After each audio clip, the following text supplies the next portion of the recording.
I'll do late night in a second. I wanted to start with the Podcast Awards nominees for Best Comedy Podcast. No sour grapes here. I did not at all expect a nomination, nor did I get one. But, you know, it's interesting to me, and I'll read you the list in a second. It's interesting to me what's on here, what's not on here, and it's not the worst list I've ever seen. I'm not going to throw things. It's not like somebody's doing pantomime videos to Donald Trump on TikTok or doing Hubie Halloween, so I'm not that kind of ticked. But here, let's just do the list. Conan O'Brien Needs a Friend, Office Ladies, The Read, Smartless, Fake Doctors, Real Friends. 3 of those I subscribe to, Conan, Office Ladies, and Fake Doctors. But what I'm seeing here is kind of like what all award shows do is, hey, you know, if we nominate Conan O'Brien, we'll get some press. It's a good pod. I love Conan. But I don't know. I would have Tim Dillon on this list. I think he crushed it all year. Joe Rogan's not on the list. Maybe that's not comedy anymore. Maron. There's like big things not on here. I have no problem with the list. It just feels kind of, I don't know, TV recap-y. Office Ladies, again, I subscribe to it. I really like it. Fake Doctors, Real Friends, that's the Scrub podcast. I subscribe to it. I like it. I think I'm like, here, I should actually look. I like it, but they put out too many episodes. It's like homework. Let me go into my app, Pocket Cast, my preferred app. Let's see. New one came out yesterday. 1, 2, 3, 4, 5, 6, 7, 8, 9, 10, 11, 12, 13, 14, 15, 16, 18, 19, 20, 21. Jesus, I'm like 27 episodes behind. The last time I listened was August 8th to episode 210, My Monster. But boy, these guys put out, it's too much content. And, you know, says the guy that puts out 10 minutes every day, 7 days a week. But at some point, it's like, I can't listen to everything. I really like the podcast, although sometimes Donald Faison, it's a little too much. Love Zach. So I don't know. Office Ladies, Conan, The Read, Smartless, Scrubs. Out of those 5, I don't know, man. Like I like Office Ladies a lot, but it's, you know, a TV show recap show. Fake Doctors for Friends TV show recap show. I might have to give it to Conan here. All right, the late night shows, they talked about Rudy Giuliani getting COVID. And so one of the things I do in my own life and my own comedy is I'm a chop buster.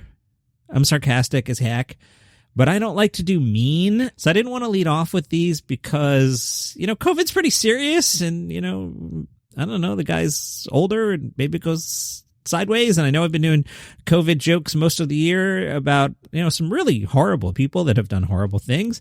But I don't know, for some reason, I just didn't feel like waking up being like, ha, Rudy Giuliani has COVID. But the late night host did. Jimmy Kimmel said, sadly, this COVID test is the only positive thing to come out of Rudy Giuliani in 4 years. Jimmy Fallon said, when the news broke, the coronavirus was like, damn, I knew I should have worn a mask. Corden, who would have thought, especially after Giuliani had taken every precaution and thrown it out the window while screaming election fraud in a crowded room with no mask.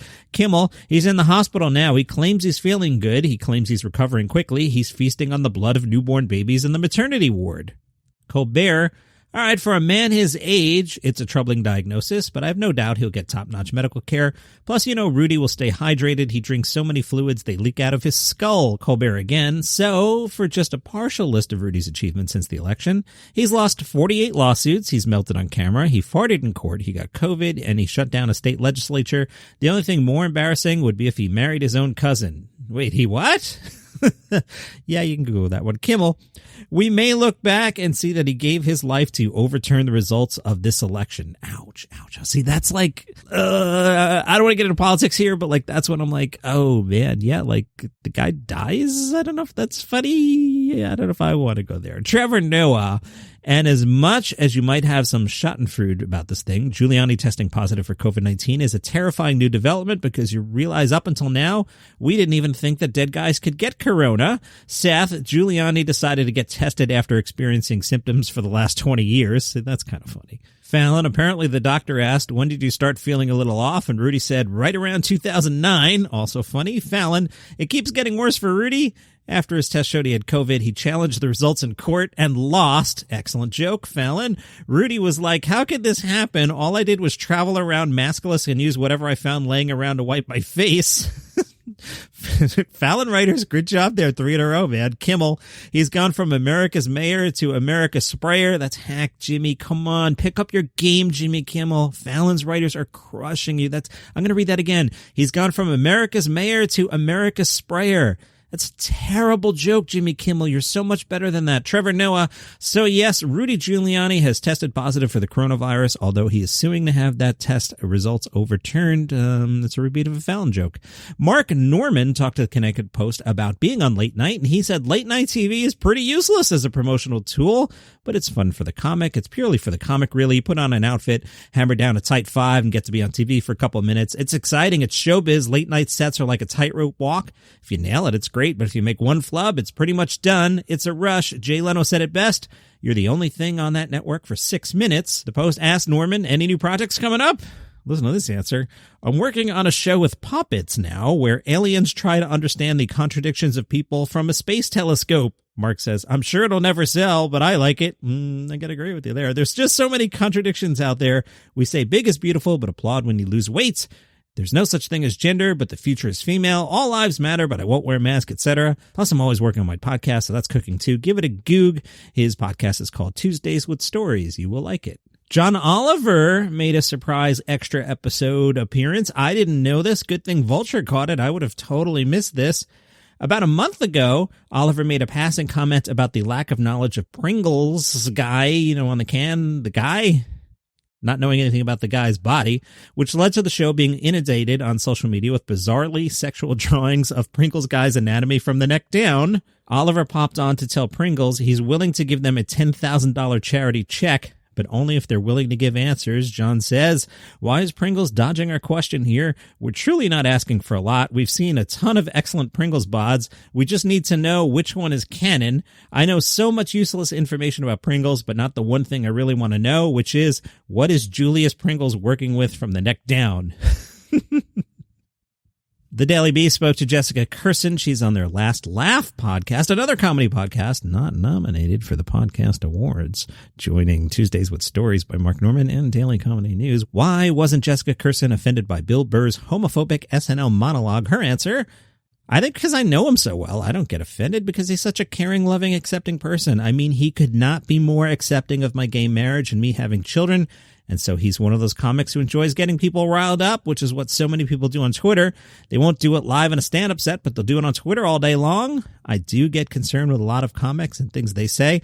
I have a lot of friends right now where I'm like, oh my God, did he really say that? Because it's so hard because you start saying, well, he shouldn't say that. He shouldn't say this. It's like, where's the line? For example, I'm Jewish. I make fun of my family. I make fun of the traditions. I make fun of us being whiny and complaining. And sometimes people get offended by that, but that's my experience. That's my life. I will say that there are some comics, not Bill, where I literally could not speak to them again. I still think they should be able to say what they want to say, even if it makes me sick.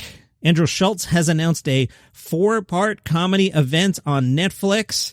Not sure what a 4-part comedy event is yet, but the 4 parts apparently are the 4 Ps: pandemics, predators, protests, presidents.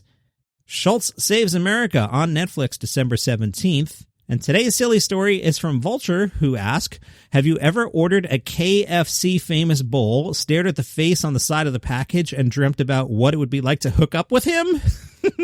Sorry, that was funny enough that I actually choked. Of course you have. And Lifetime is about to make every person's most forbidden desire come to life with an original made-for-TV mini-movie romance called A Recipe for Seduction about, this is such great writing by Vulture here, you guessed it, a Colonel Sanders that has sex. I cleaned that up a little. In the trailer, Mario Lopez plays Harland Sanders, the hunky new cook who beautiful heiress Jessica falls in love with. Despite her pending engagement to the man her mother chose for her, there's forbidden love, intrigue, and a secret chicken recipe that might just change the world. This is epic. Vulture adds, if you couldn't tell, this is definitely extremely sponsored content presented by Kentucky Fried Chicken. This will air noon December 13th. That is epic. On the late night shows tonight, Keegan-Michael Key, who's awesome. I told you a story about him last week. He's on Jimmy Kimmel.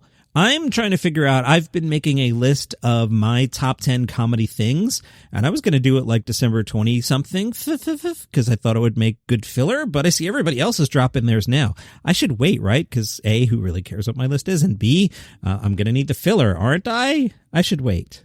I'm also sitting on Vulture release their top 10. I might do that this weekend. We'll see. I remember I told you I got a tweet from Geri, and I believe that the Bob's Burgers Mafia had kidnapped her dog or something. I haven't been able to rescue the dog yet, but there's still something's up with Geri. She tweeted me again, and she wrote, "I'm convinced Fox is messing with y'all. I saw a Family Guide episode over the weekend with Trump, and both were talking about how Bob's Burgers is so good. Super weird." All right, so Family Guy's in on the joke. Yeah. Fox is messing with us. On the other Fox show, Family Guy is talking about how Bob's Burgers is a real thing. It's part of the conspiracy. What is the lineup? It's Simpsons, Family Guy, then Bob's Burgers, allegedly? Yeah, so they know nobody's sticking around for an hour or 15 minutes after football. No one that Bob's Burgers does not exist. Stop, Geri. But Geri wrote, "It's definitely real, though. Ask Sam Seder. He was in early episodes," and tagged Sam on it. I haven't heard back from Sam yet. Maybe Sam doesn't even exist. I did a Google on this Sam Seder, and what actually came up was the Bob's Burgers Wikipedia. Isn't that convenient? That claims Samuel Lincoln Sam Seder is a comedian, writer, actor, film director, television producer, director, and talk radio host. He's not also a scientist. He doesn't also make hilarious TikTok videos about Donald Trump. Sam began as a progressive radio commentator at the now-defunct Air America in March 2004. That means that Marc Maron is going to be in on this conspiracy that Bob's Burgers exist. But of course, Bob's Burgers does not exist. Have you ever seen it? No. Have you ever met anyone who's seen it? No.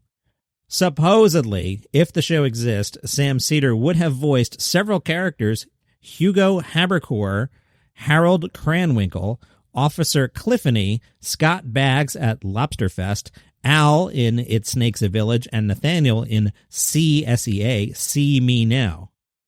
I hope Sam Seder tweets me back and offers some proof that Bob's Burgers exists, which it does not, because have you ever seen it? No. Have you met anyone who's seen it? No. Nice try, Geri. That's your Daily Comedy News for today. Follow on Spotify. Nominate me for an award. No, I don't care.